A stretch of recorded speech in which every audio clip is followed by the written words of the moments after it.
Hiram Edson era um fazendeiro e um cristão devoto que viveu na cidade de Port Gibson, Nova York, no século XIX. Ele nasceu em 7 de agosto de 1806 no estado de Vermont e mudou-se para Nova York com a sua família em 1816. Ainda jovem, Hiram Edson trabalhou como professor, mas depois se tornou um fazendeiro e dono de uma propriedade perto de Port Gibson, onde ele criou gado e cultivou culturas como o trigo e o milho. Hiram Edson era um próspero fazendeiro no condado de Ontário, em Nova York, e a primeira esposa de Edson, Epha Chrysler, morreu em 1839, deixando Edson cuidando de 3 filhos. No entanto, ele logo se casou novamente em Port Gibson, Nova York, com a sua esposa Esther M. Parsons. Na época, Edson era um tipo de diácono da Igreja Metodista que havia abraçado a esperança milerita da segunda volta de Cristo, na primavera de 1843, como o próprio William Miller tinha dito que aconteceria. Na sua casa, em Port Gibson, ele logo a transformou num pequeno grupo para os crentes da região que estavam seguindo o milerismo. Se transformou num tipo de igreja doméstica ou um centro para as atividades e reuniões dos mileritas. Em 1844, Edson se envolveu ainda mais no movimento milerita em 2 frentes importantes na divulgação da mensagem da suposta segunda vinda de Cristo.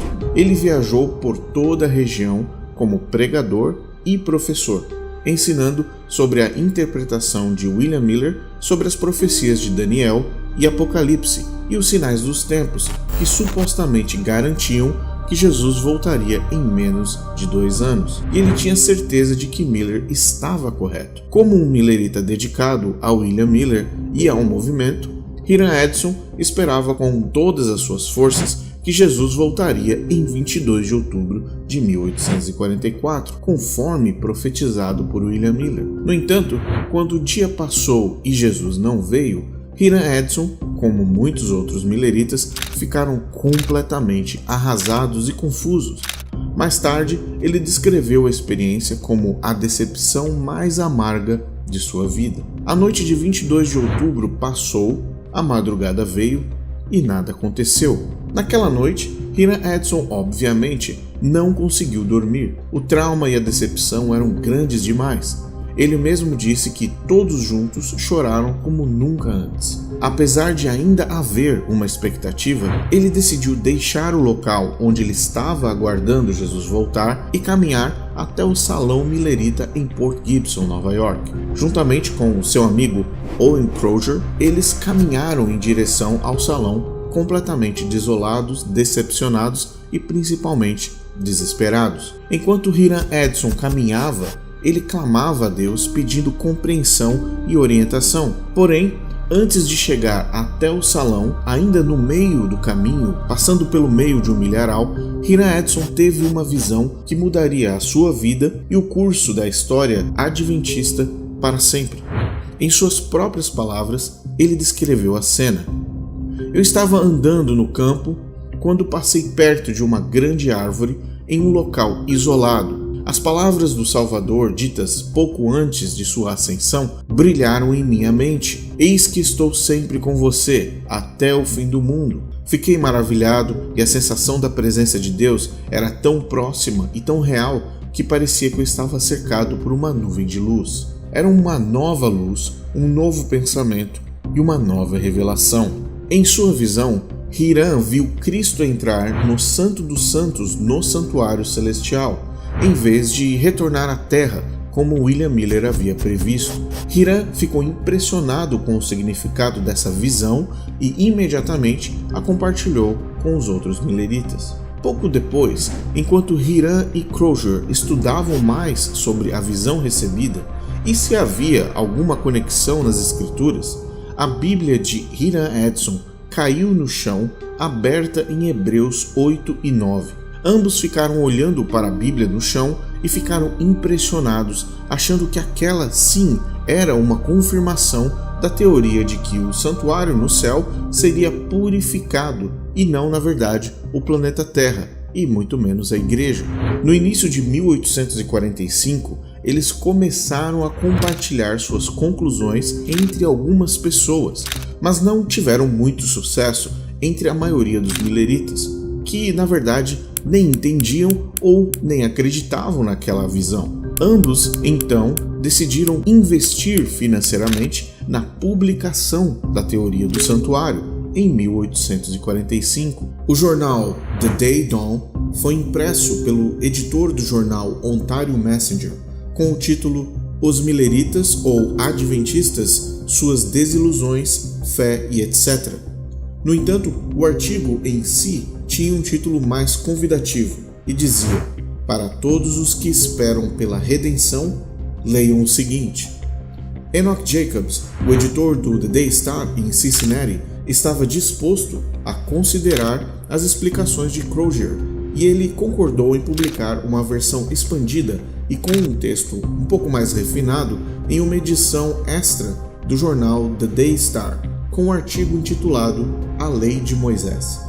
Essa edição foi publicada em 7 de fevereiro de 1846 e foi a primeira vez que os conceitos do santuário celestial e o legalismo foram expostos para um grupo grande de milleritas adventistas. Para ajudar a financiar o projeto, parte dos presentes de casamento da esposa de Hilliard Edson foram vendidos e a primeira semente do juízo investigativo foi plantada, mas eles não sabiam e nem faziam ideia no que tudo isso se transformaria.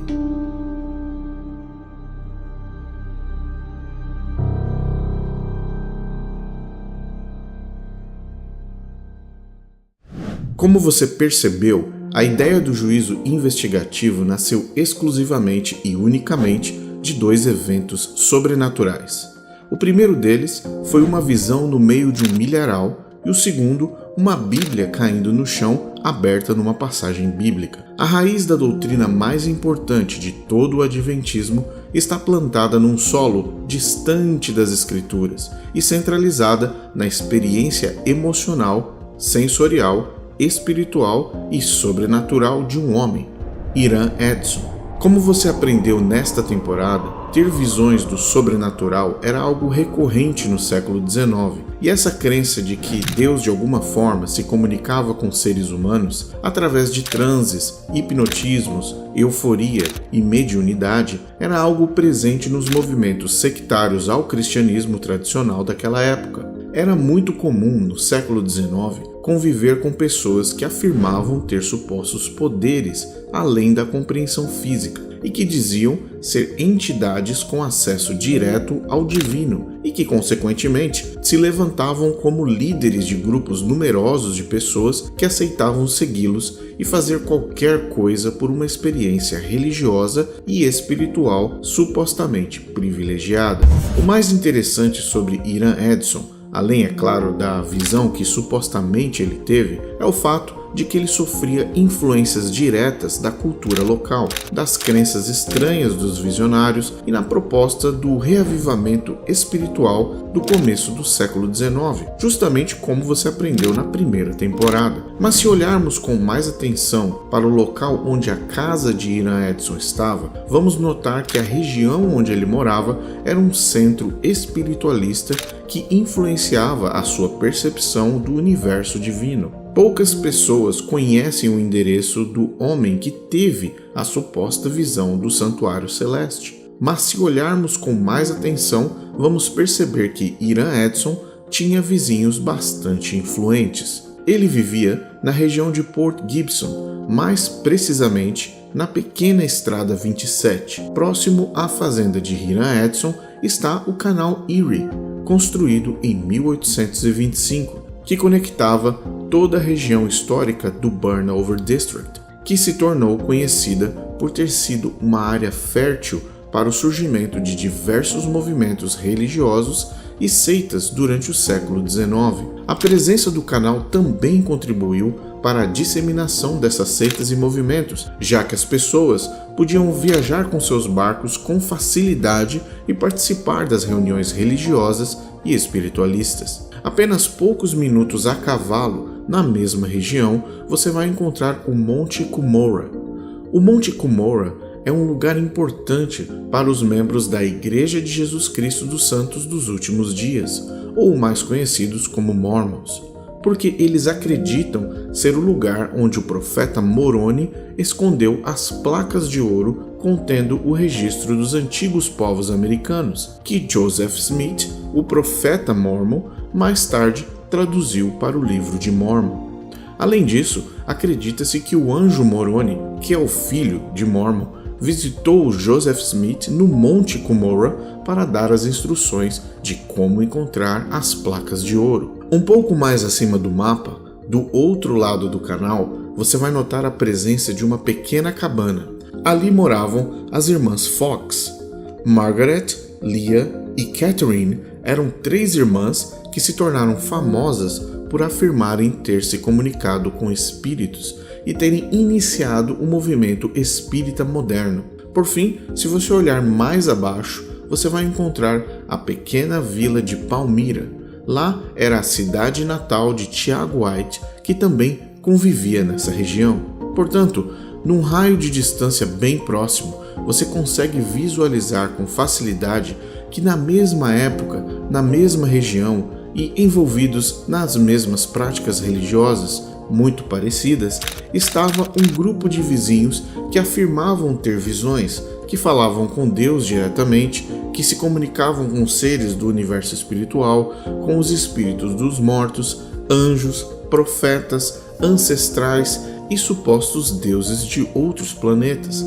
A região do Burnover District era um solo fértil para os movimentos como este e a população que vivia por lá se conectou imediatamente com essas crenças e práticas. Ira Edson era apenas mais um em meio a essa nuvem de confusão, incorporação e fé.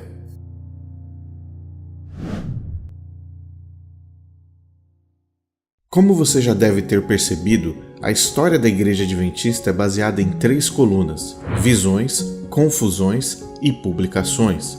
Ao longo de toda a linha do tempo, desde o início do milenismo até os dias de hoje, com Ted Wilson, a Igreja Adventista coleciona centenas, se não milhares de acontecimentos minimamente estranhos e controversos, seja na interpretação das escrituras sagradas ou simplesmente na forma como a organização funciona. Mas quando se trata do juízo investigativo, o assunto é bem mais complexo. Mas depois desse vídeo, você não terá dúvidas sobre o que é, como funciona e a importância dessa doutrina para a sustentabilidade da Igreja Adventista no mundo. A Igreja Adventista do Sétimo Dia possui um faturamento anual em torno de 2 bilhões de dólares a nível mundial. Todo esse montante é 100% resultado da doutrina do juízo investigativo. Mas você deve estar pensando, como é que isso é possível? Como uma organização religiosa consegue alcançar um valor tão considerável com apenas uma única doutrina? Para você entender de forma completa, é necessário que a doutrina do juízo investigativo seja analisada com um olhar histórico e estratégico, pois foi exatamente assim que essa crença foi criada. Porém, antes de mergulharmos nesse mecanismo, você precisa entender que Hiram Edson é apenas uma das 4 linhas do tempo que existiam de forma paralela na construção desta doutrina. Após 1844 e o desapontamento, haviam 4 universos acontecendo ao mesmo tempo, e cada um deles estava interligado de alguma forma. Imagine como se fossem 4 linhas do tempo acontecendo ao mesmo tempo, a partir de 1845. Na primeira linha, encontramos William Miller, que acreditou que Jesus voltaria em outubro de 1844. Após a decepção, ele continuou defendendo a ideia de que a expiação e o plano da salvação ainda estavam em curso e que sim, havia esperança para a humanidade. Em outras palavras, a porta da salvação ainda estava amplamente aberta a todos. Em uma carta a um amigo, escrita no início de 1845, Miller declarou: "Ainda acredito que estamos nos últimos dias dessa dispensação e que nosso grande sumo sacerdote está agora fazendo a expiação por todo o seu povo e que logo terminará, e então ele virá para levá-los para si." Miller também continuou a pregar e escrever sobre as profecias que levaram à sua predição da segunda vinda, mas ele reconheceu que havia se enganado sobre o momento do evento. Na segunda linha, encontramos Ellen White em seus cultos privados e não ortodoxos, em viagens na região de Atkinson e Maine, tendo visões e revelações e pregando a doutrina da porta fechada, incluindo que Jesus voltaria em breve, segundo testemunhas, em no máximo 2 anos. Numa suposta visão, ela disse: os que se recusaram a receber a luz e protestaram contra as gloriosas verdades que Deus revelara a seu povo foram deixados em trevas e culpados de rejeitar os meios que o céu havia promovido para sua restauração. A luz atrás deles se apagou, deixando seus pés em completa escuridão, e eles tropeçaram e perderam Jesus de vista, e caíram no caminho para um mundo escuro e perverso. Na terceira linha do tempo, nós encontramos Apollos Hale, Joseph Turner e Franklin Ham, que haviam interpretado toda a literatura de William Miller e chegado à conclusão de que Cristo não era para ter voltado em 1844 e que, de fato, o que tinha acontecido era o início da última fase da expiação, um julgamento dos humanos que estava acontecendo e que ninguém mais poderia se salvar, e a volta de Cristo poderia acontecer a qualquer momento. Ele publicou um artigo de 4 páginas no The Advent Mirror, de janeiro de 1845, que em resumo apresentava a seguinte pergunta: mesmo que a porta da graça esteja fechada, ainda há algo que possamos fazer pelos outros?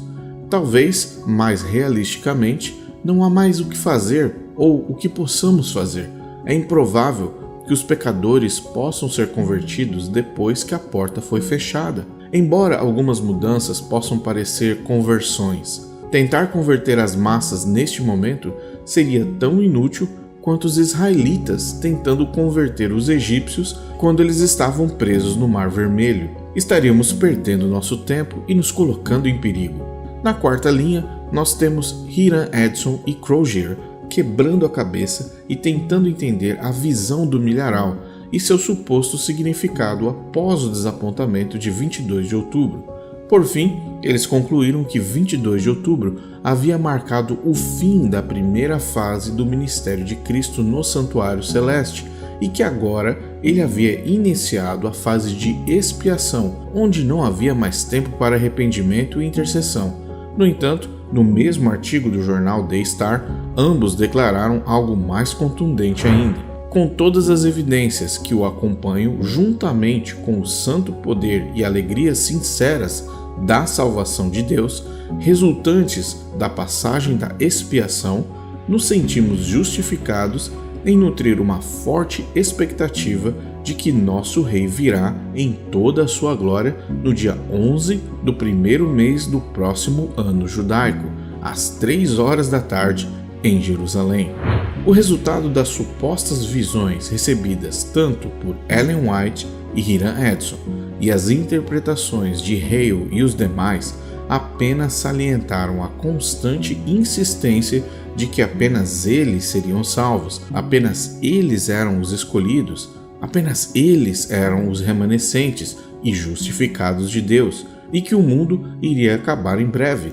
O único que não abraçou essa doutrina foi William Miller, o causador do problema desde o início.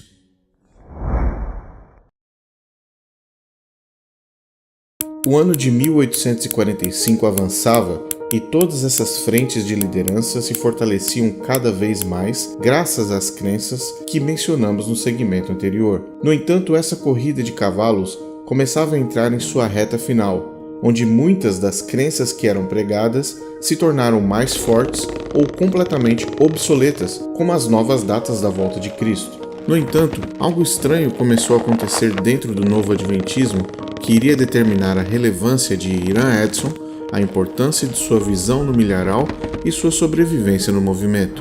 Como mencionamos no começo, nos anos 1800, ser um visionário e dizer que Deus estava falando com você diretamente era mais comum do que torcer para o Flamengo do Rio de Janeiro, e o movimento adventista, que ainda estava dando seus primeiros passos, visualizou um problema bastante complexo. tinha muita gente tendo visões ao mesmo tempo. Entre março e abril de 1845, uma outra linha do templo se formou. Essa linha era composta por José Bates.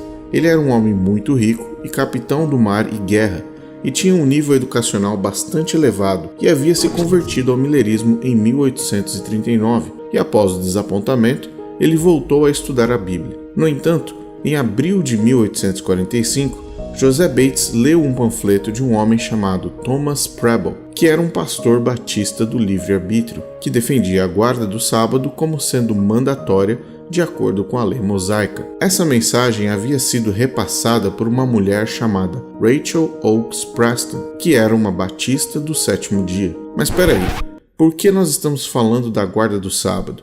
Pois é, porque tudo está conectado. Após ser convencido sobre a guarda do sábado, José Bates começou a montar um quebra-cabeças na sua mente que tentava justificar o fato de Cristo não ter voltado em 1844. Ele havia lido a teoria de Hale, havia acompanhado a posição de William Miller, mas não estava 100% convencido. Foi então que ele teve acesso ao artigo de Crozier do Daystar, apresentando uma interpretação da visão de Hiram Edson e o argumento da passagem do Santo para o Santíssimo. Logo no início de 1846, José Bates viajou para se encontrar com Hiram Edson e Crozier, e foi então que ele encontrou a peça que estava faltando. As 5 linhas do tempo se encontraram na Primavera Americana de 1846, formando a primeira estrutura doutrinária do juízo investigativo, composta por 5 peças: a visão da passagem de Cristo do Santo para o Santíssimo, o início do julgamento, o fechamento da Porta da Graça, o período de 7 anos da expiação, a guarda do sábado e a volta de Cristo no outono de 1851. Esse era o kit do juízo investigativo versão 1.0, e ele se tornaria o carro-chefe do movimento adventista. No entanto, como eu disse anteriormente, existiam muitos visionários e visionárias viajando pela cidade e se apresentando como mensageiros de Deus. Tiago White e Ellen White já haviam conseguido se livrar de vários concorrentes da região do Maine, porém, Hiram Edson era o visionário que eles não poderiam descartar facilmente, pois ele era o responsável pela visão mais importante que estruturava toda a doutrina do juízo. Após a publicação da visão e interpretação em 7 de fevereiro de 1846 no jornal The Daystar, Ellen White imediatamente visualizou a solução com relação ao visionário concorrente, Hiram Edson. Ellen White disse que Deus havia revelado a ela mais de um ano antes a verdadeira luz sobre o santuário e que isso havia sido dado a Crozier, que escreveu o artigo, e não Hiram Edson, a pessoa que de fato havia recebido a visão, automaticamente alegando que Deus se referia a Crozier e não a Hiram Edson. Ela escreveu: "O Senhor me mostrou em visão há mais de um ano que o irmão Crozier tinha a verdadeira luz sobre a purificação do santuário e que era a sua vontade que o irmão Crozier escrevesse a visão que ele nos deu no Daystar Extra de 7 de fevereiro de 1846. Sinto-me totalmente autorizada pelo Senhor a recomendar esse artigo a todos os santos." Com esse movimento estratégico, mediúnico, visionário e autorizador, Ellen White isolou Hiram Edson, publicando que Deus havia autorizado ela a recomendar o artigo como sendo a palavra final sobre a interpretação do santuário. A partir desse dia, o nome de Hiram Edson, incluindo sua visão, passaram a sofrer mudanças com o objetivo de impedir que ele surgisse como um novo mensageiro de Deus, colocando em risco a autoridade de Ellen White.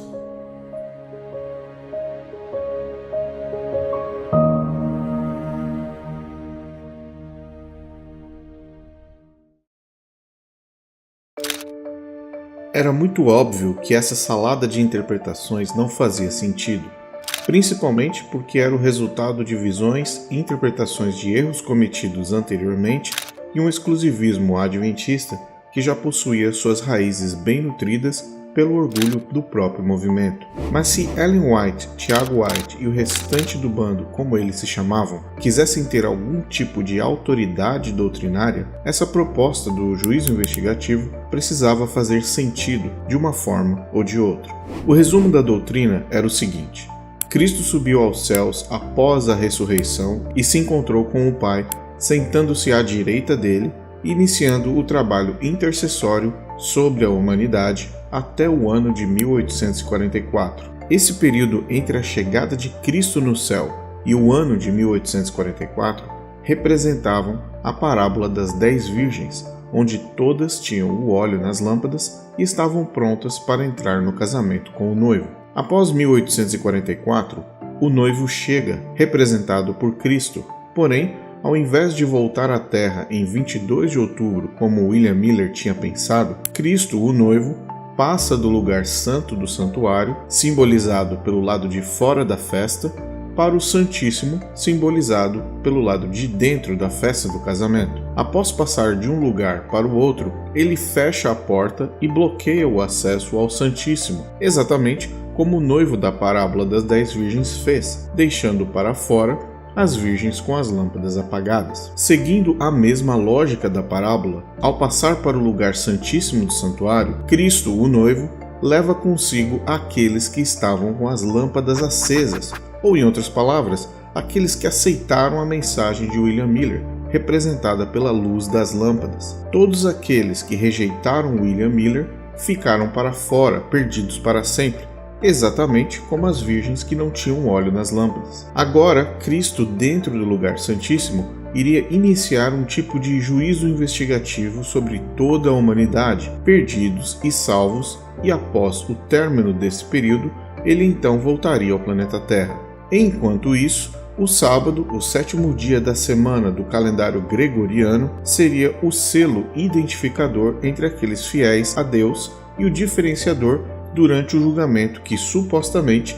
estava em curso no céu. Portanto, guardar o sábado era o sinal real daqueles que seguiam os mandamentos de Deus da forma correta. Por fim, a teoria de que esse período de expiação duraria 7 anos e que no final Cristo voltaria em 1851. E essa foi a razão pela qual Cristo não tinha voltado em 22 de outubro de 1844. Realizar um malabarismo bíblico para explicar essa doutrina não era uma missão fácil, e muito menos para um grupo de pessoas que não tinha experiência em estudos aprofundados da Bíblia, não eram teólogos e nem faziam parte da academia. E o desafio de conectar a Bíblia nessa doutrina começou a ficar evidente com o passar do tempo. Ellen White, Tiago White, Crozier, Hiram Edson, entre outros, começaram a estudar diariamente por horas e horas, varando a madrugada, tentando ligar os pontos, porém sem sucesso. Veja o que Ellen White disse. Encontrei-me com eles, estudamos e oramos fervorosamente. Muitas vezes ficávamos juntos até tarde da noite e às vezes a noite toda, orando por luz e entendimento e estudando a palavra. Vez após vez, esses irmãos se reuniam para estudar a Bíblia a fim de conhecer seu significado e estar preparados para ensiná-la com poder, até o ponto em que chegavam no limite durante os estudos e diziam: não podemos fazer mais nada. Era nessa hora que o Espírito do Senhor vinha sobre mim e eu era arrebatada em visão, e uma explicação clara das passagens que estávamos estudando era dada a mim como instrução sobre como deveríamos trabalhar e ensinar com eficiência. Assim, foi concedida luz que nos ajudou a compreender as Escrituras a respeito de Cristo, sua missão e o seu sacerdócio. Veja outra declaração de Ellen White. Durante todo esse tempo, eu não conseguia entender o raciocínio dos irmãos. Minha mente estava travada, por assim dizer, e eu não conseguia compreender o significado das Escrituras que estávamos estudando. Essa foi uma das maiores tristezas da minha vida. Eu estava nessa condição de espírito até que todos os pontos principais de nossa fé fossem esclarecidos em nossa mente e em harmonia com a palavra de Deus. Os irmãos sabiam que, quando eu não estava em visão, eu não podia entender esses assuntos, e eles aceitaram isso como sendo uma luz direta do céu às revelações que foram dadas. Como você percebeu, a doutrina do juízo investigativo é o fruto direto de visões que supostamente aconteceram no decorrer de mais de 600 dias, desde Hiram Edson no milharal até dezenas de visões que Ellen White precisou ter para tentar dar sentido ao conjunto de teorias e interpretações vindas de diversas pessoas. Existe um ditado popular que diz: aquilo que começa errado, termina errado. Esse seria o slogan principal de uma doutrina que nunca foi baseada na Bíblia, ou pelo menos na interpretação correta da palavra de Deus, mas sim baseada em visões que, além de reforçarem o erro, passaram a enganar muitos corações. Por fim, José Bates, que havia trazido consigo a crença da guarda do sábado diretamente da doutrina escrita dos batistas do sétimo dia, só viu sua proposta realmente ser implementada a partir de 1847, graças novamente a uma visão que Ellen White teve sobre o sábado, o que indica mais uma vez que a dependência doutrinária adventista estava ligada aos momentos sobrenaturais de uma visionária victoriana. Ellen White relata que, em visão, Deus a levou até a Cidade Santa e mostrou para ela a Arca do Concerto dentro do lugar santíssimo onde Jesus estava. É claro que a descrição de tudo o que ela viu não difere do santuário mosaico.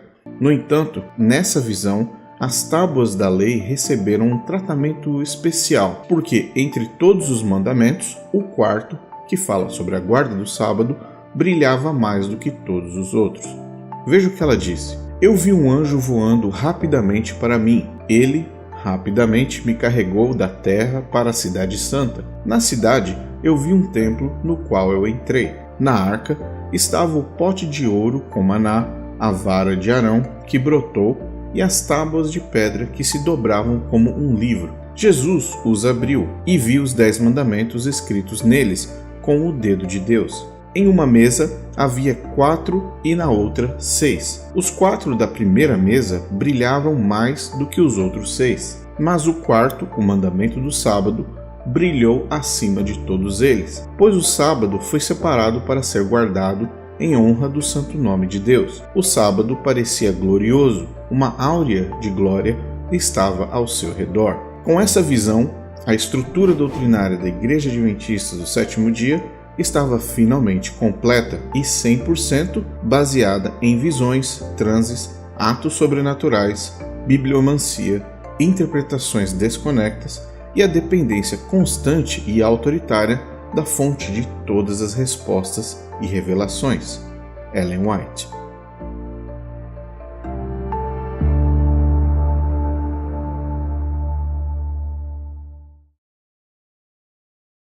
Eu quero convidar você, adventista do sétimo dia ou não, evangélico cristão ou não, a se perguntar qual benefício a doutrina do juízo investigativo traz para nós seres humanos. Quais são as boas novas de esperança, amor em Cristo, fé e graça, características do Evangelho de Jesus, que eu e você, individualmente ou sua família, amigos e queridos, podem levar dessa doutrina? A doutrina do juízo investigativo prega que Cristo está avaliando ou investigando absolutamente todos os atos, palavras e pensamentos de todos os seres humanos. Segundo os adventistas, desde 1844, os primeiros a serem julgados são os mortos e depois os vivos. Somente após o término total e completo desse julgamento, Jesus poderá retornar ao planeta Terra. No entanto, nenhum ser humano tem a capacidade de dizer em qual estágio a investigação está. Ou seja, nós não sabemos se Cristo já terminou o julgamento dos mortos e está investigando os vivos ou qual pessoa está sendo analisada neste exato momento. A ausência dessa informação automaticamente força a todos os adventistas do sétimo dia a buscarem uma única condição espiritual: a completa perfeição. Ellen White disse no livro O Grande Conflito: os livros do céu registram os pecados que teriam sido cometidos se houvesse oportunidade. Como as características do rosto, assim as características de cada personagem individual são transferidas para o livro dos céus.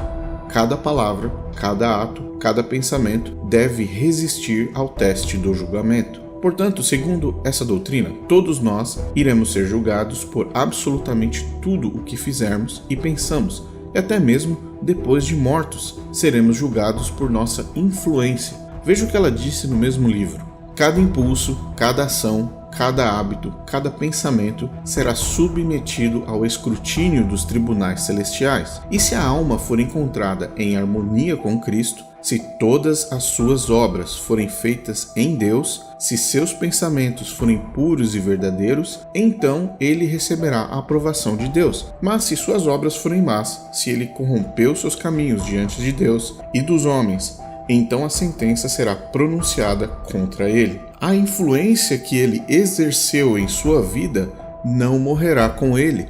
Ela continuará a afetar outros para o bem ou para o mal e será revelada no julgamento. O Grande Conflito, página 482. Portanto, no Adventismo do sétimo dia, o perfeccionismo é a palavra-chave quando se trata da doutrina fundamental da Igreja. Agora vamos a alguns exemplos práticos para que você, seu cônjuge, seus filhos, amigos e familiares possam compreender a dinâmica dessa doutrina na vida real. Vamos supor que seu nome irá passar em investigação hoje. O anjo irá abrir seu livro celestial pessoal, onde estão todos os registros, os atos bons e ruins da sua vida, incluindo pensamentos e palavras. Absolutamente tudo será analisado. A forma mais prática de evitar essa condenação é não pecar, ou se pecar, pedir perdão imediatamente. Esse sistema parece bem simples, mas possui implicações muito sérias. Vamos a alguns cenários. Esse é o José. Ele é uma pessoa que durante toda a sua vida tomou muitas decisões erradas, cometeu crimes e continua vivendo distante de Cristo. José está vivendo sua vida normalmente, em casa, contando o dinheiro de seu último assalto. Enquanto isso, sem que José saiba, o nome dele está sendo analisado no juízo investigativo no céu. E como você já deve imaginar, o livro do José não está com uma cara muito boa. Por causa disso, a decisão final é que José, infelizmente, não terá direito à vida eterna e irá ser aniquilado no fogo do inferno quando Jesus voltar. Mas José continua vivo na sua casa contando o dinheiro do assalto. Enquanto ele conta o dinheiro do assalto, seu destino espiritual foi decidido e ele perdeu a salvação. Porém, José continua vivo na terra e após muita insistência, ele atende o telefonema de sua mãe, que ora por ele todos os dias. Ela o convida para um culto de oração e, finalmente, após muita insistência, ele aceita. Na igreja, junto com sua mãe, e ouvindo a mensagem pregada naquela noite, José decide aceitar Cristo como seu Salvador. Se ajoelha e pede perdão pelos pecados cometidos, e apesar do seu histórico, ele toma a decisão de recomeçar com Cristo. Sim, provavelmente você deve estar se perguntando, e agora? Há menos de 2 dias, enquanto José contava o dinheiro, o nome dele passou pelo suposto juízo investigativo, mas agora ele decidiu mudar de vida e aceitar Cristo através da influência da sua mãe. Segundo a doutrina do juízo investigativo, José, mesmo aceitando o sacrifício de Cristo na cruz, mesmo entregando a sua vida ao Senhor Jesus, o destino dele já está consumado, porque ele continuou vivo após o julgamento. José é agora um homem perdido espiritualmente, mas vivo com Cristo, e não há nada que ele possa fazer para alterar isso. Outro exemplo, essa é Maria. Ela sempre foi uma excelente cristã, esposa, mãe e filha, sempre se dedicou na igreja, sempre seguiu o exemplo de Cristo e os conselhos do Evangelho. Um dia, enquanto ela cuidava do seu lar, preparando uma deliciosa refeição para sua família, o livro de Maria foi aberto no céu durante o suposto juízo investigativo. Maria não sabe que esse evento celestial está ocorrendo, portanto, ela continua focada em preparar a melhor refeição para o seu marido e filhos. A vida dela é analisada de cima a baixo, em todos os momentos. Maria foi encontrada perfeita, sem nenhum traço de atos pendentes e não perdoados. Após analisar os últimos atos de Maria, o anjo fecha o livro dela e Cristo então proclama a salvação de Maria. Ela agora está salva e poderá viver eternamente ao lado de Cristo no céu. Porém, enquanto ela verificava a torta que ainda estava no forno, Maria recebe uma ligação. É um policial na linha dizendo que o marido e os filhos sofreram um acidente fatal. Maria se senta no chão,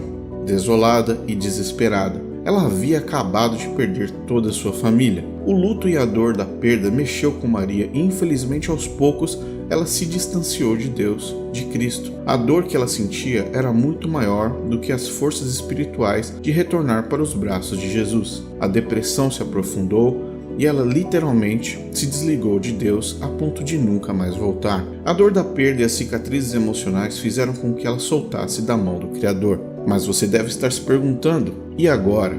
Maria foi declarada salva e justa por Cristo durante o juízo investigativo diante de todo o universo e dos anjos. Ela continuou viva após a salvação e agora tudo o que ela viveu após aquela noite influenciaram Maria a tomar uma outra direção. Hoje, segundo o juízo investigativo, Maria é uma mulher salva, mas distante de Cristo e distante do Criador. Por último, vamos analisar o caso do João. Ele sempre foi um adventista do sétimo dia, guardou o sábado durante toda a sua vida e após uma partida de futebol com seus amigos, João retorna para casa. Enquanto ele dirige, o livro dele se abre no céu durante o juízo investigativo. O anjo analisa seus atos e percebe que João, de fato, se esforçou ao máximo para manter sua vida em dia com Cristo. Ele sempre pediu perdão por todos os seus pecados e ele buscava a Cristo em suas ações e decisões. Após investigar a vida de João, Cristo o declara salvo. João não faz a menor ideia de que ele agora é um homem salvo e terá acesso à vida eterna com Cristo. Porém, João continua vivo. Alguns anos depois, segundo a crença adventista, um decreto dominical mundial é estabelecido para todos os povos do planeta, e por essa razão, domingo será o dia oficial de culto para todas as religiões que existem. No entanto, se João não aderir ao decreto dominical, que envolve a compra e venda de produtos e acesso ao sistema monetário, ele ficará sem dinheiro em poucos meses, o que irá impactar diretamente a compra de remédios e medicamentos para o seu filho mais novo, que ainda precisa constantemente estar conectado a um cilindro de oxigênio provido pelo governo. Ao olhar para toda a situação, a falta de recursos e a vida do próprio filho em risco, João decide aderir ao decreto dominical e garantir o abastecimento de oxigênio, com emprego e alimentação para sua família. Conscientemente, João negou o sábado, conhecido na Igreja Adventista como sendo o selo de Deus, e agora, segundo o juízo investigativo, João é um homem salvo, mas que negou o selo sabático. José, o ex-bandido, está perdido, mas vive agora em comunhão com Cristo. Maria, que tinha uma relação forte com Deus, está salva, mas hoje se tornou agnóstica. João, um adventista salvo, mas que aceitou o decreto dominical para salvar a sua família. Rodrigo Silva, Leandro Quadros, Ezequiel Gomes, Arilton de Oliveira, Arautos do Rei e pastores adventistas ao redor de todo o Brasil acreditam na doutrina do juízo investigativo, pregam e divulgam essa interpretação do julgamento divino, nascida e estabelecida única e exclusivamente com base em eventos sobrenaturais que ocorreram nas mentes de Hiram Edson e Ellen White.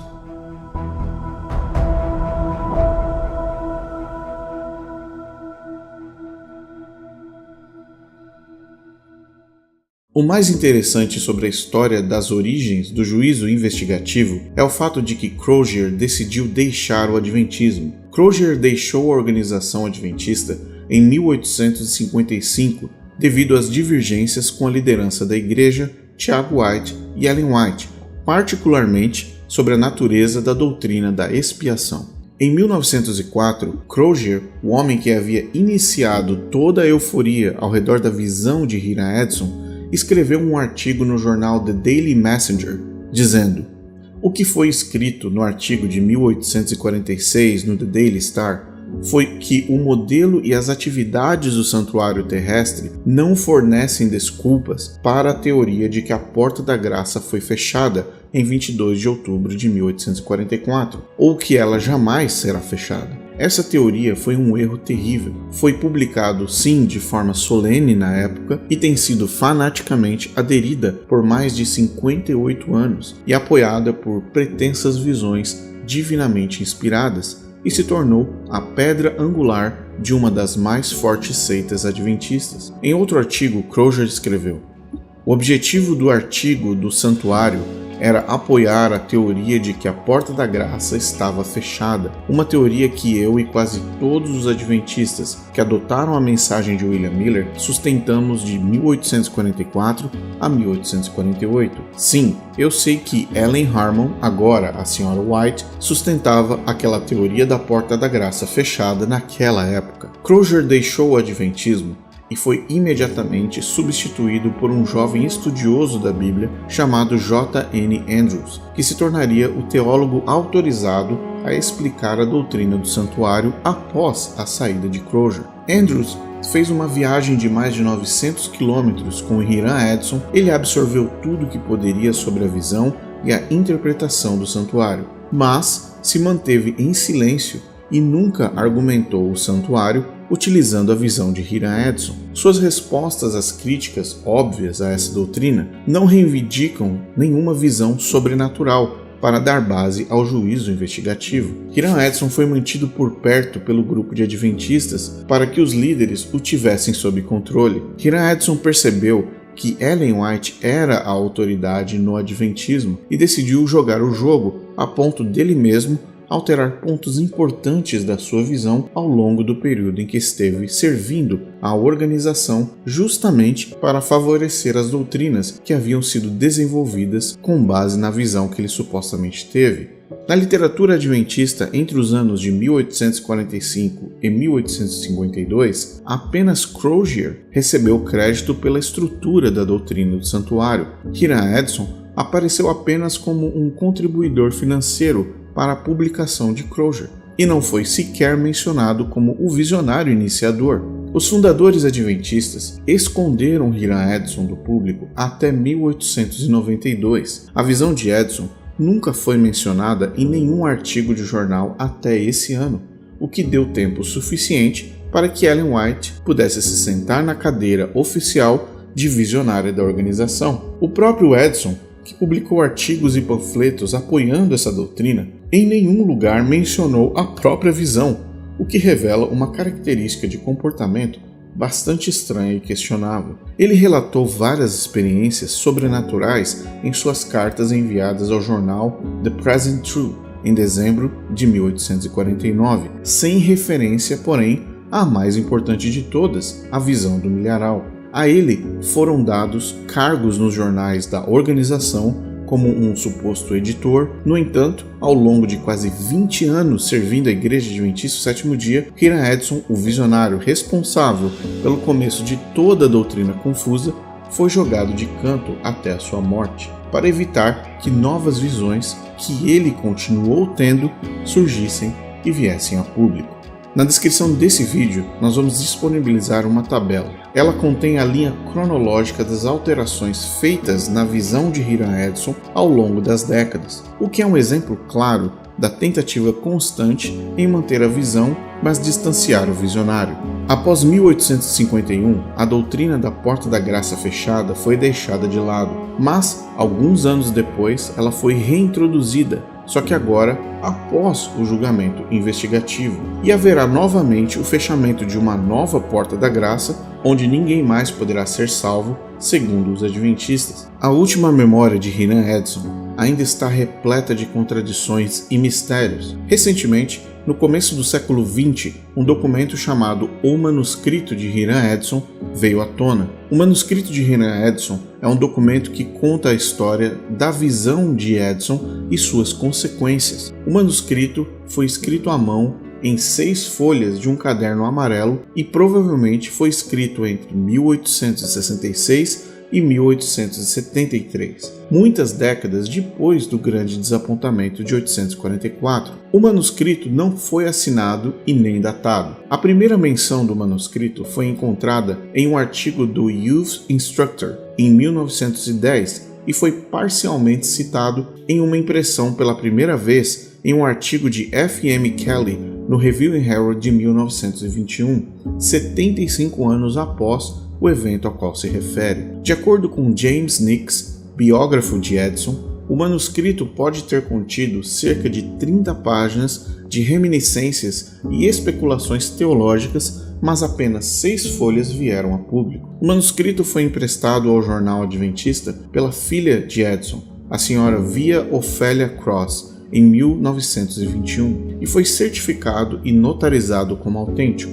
No entanto, os editores adventistas se recusaram, por alguma razão desconhecida, a publicar o manuscrito inteiro, exceto a seção autobiográfica. Edson havia registrado o manuscrito e insistiu que fosse publicado na íntegra, mas permaneceu inédito e pode ter contribuído para sua saída temporária do adventismo no ano de 1870. No geral, o manuscrito de Hiram Edson é um documento significativo, mas elusivo, que lança luz sobre um dos eventos-chave na história da Igreja Adventista do Sétimo Dia. Sua publicação parcial e controvérsia refletem as tensões entre a revelação pessoal e a autoridade institucional, bem como os desafios de preservar e interpretar registros históricos. Apesar de suas limitações e incertezas, o manuscrito continua a intrigar estudiosos e crentes que buscam entender as origens e o desenvolvimento do movimento adventista e suas crenças.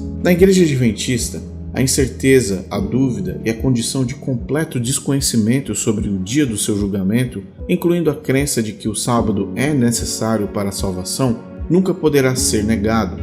Faz com que milhões de pessoas permaneçam no adventismo buscando um perfeccionismo inalcançável, como o jovem rico que procurou Jesus. Milhares de pessoas vivem no adventismo com medo de já estarem perdidas. Funerais de adventistas do sétimo dia são repletos de dor, pela perda da pessoa querida, mas também pela completa incerteza de que aquela pessoa, naquele caixão, estará no céu com Cristo. O juízo investigativo é uma das doutrinas mais dominantes em todas as religiões, porque além de não entregar boas novas, te deixa sozinho e distante da graça de Cristo. Lembre-se do que Ellen White disse: cada palavra, cada ato, cada pensamento deve resistir ao teste do julgamento.